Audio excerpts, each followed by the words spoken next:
teman-teman, bertemu lagi dengan saya di RC13 Channel.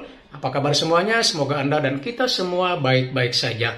Tetap semangat menjalankan aktivitas hidup. Teman-teman sekalian, di video ini saya kembali menyajikan The Current Issue Corner atau isu-isu terkini. Dan untuk isu kali ini masih berkaitan dengan perkembangan terbaru di Afghanistan, di mana Taliban kini kembali berkuasa. Teman-teman sekalian, seperti kita ketahui dari berbagai pemberitaan baik di media cetak, elektronik ataupun media sosial bahwa Taliban kini kembali berhasil menguasai Afghanistan. Ya.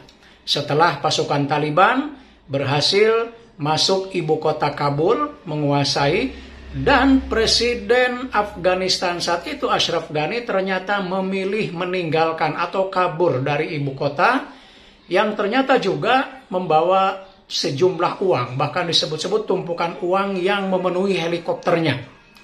Nah, tapi saya tidak akan membahas itu. Yang akan kita bahas adalah bagaimana masa depan Afghanistan di bawah kepemimpinan Taliban saat ini.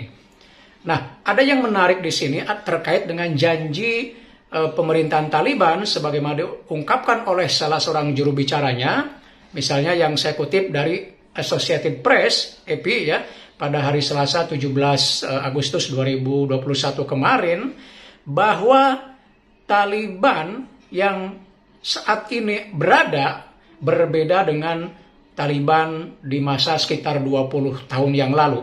Ada beberapa poin yang mereka janjikan. Yang pertama adalah bahwa Taliban akan menghormati hak-hak perempuan. Kemudian mereka juga akan memaafkan orang-orang yang selama ini memburu Taliban, yang memusuhi dan seterusnya, atau mungkin menangkap dan berbagai macam tindakan yang lain. Serta juga terkait dengan eksekusi di depan umum, terkait misalnya hukum potong tangan atau rajam dan yang lainnya. Nah, apa yang diungkapkan oleh juru bicara Taliban itu tentu menarik untuk dianalisis.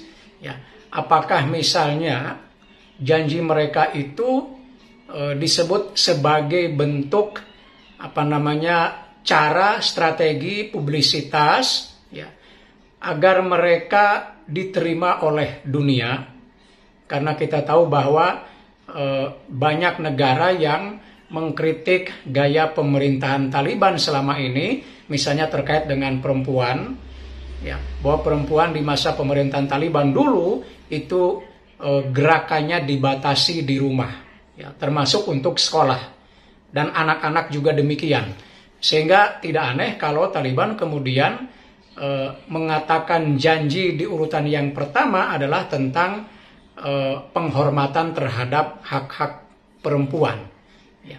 Nah, tentu apa yang telah dijanjikan oleh pemerintahan Taliban saat ini, menarik ya, dalam arti bahwa punya dua kemungkinan.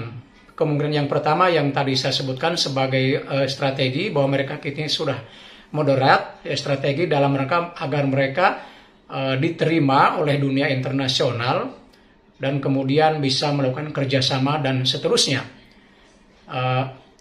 Perspektifnya yang kedua atau pembacaan yang kedua, bahwa mereka memang benar-benar ingin mengubah, bukan hanya sekedar strategi saja, tapi untuk mengubah cara pemerintahan mereka yang selama ini dianggap ya kaku, strict, ya, dan seterusnya gitu ya, dengan cara-cara yang lebih moderat, ya, berdasarkan mungkin pengalaman mereka selama ini ketika selama beberapa tahun mereka memerintah Afghanistan, gitu ya. Nah, tentu kita sebagai publik hanya bisa melihat, ya, apakah apa yang disampaikan oleh juru bicara Taliban itu nanti benar-benar sebagai akan terwujud dalam sebuah kenyataan, atau ya akan seperti tadi pembacaan yang pertama, sekedar sebuah strategi agar mereka diterima oleh dunia. Tentu waktu yang akan menjawab bagaimana kedepannya.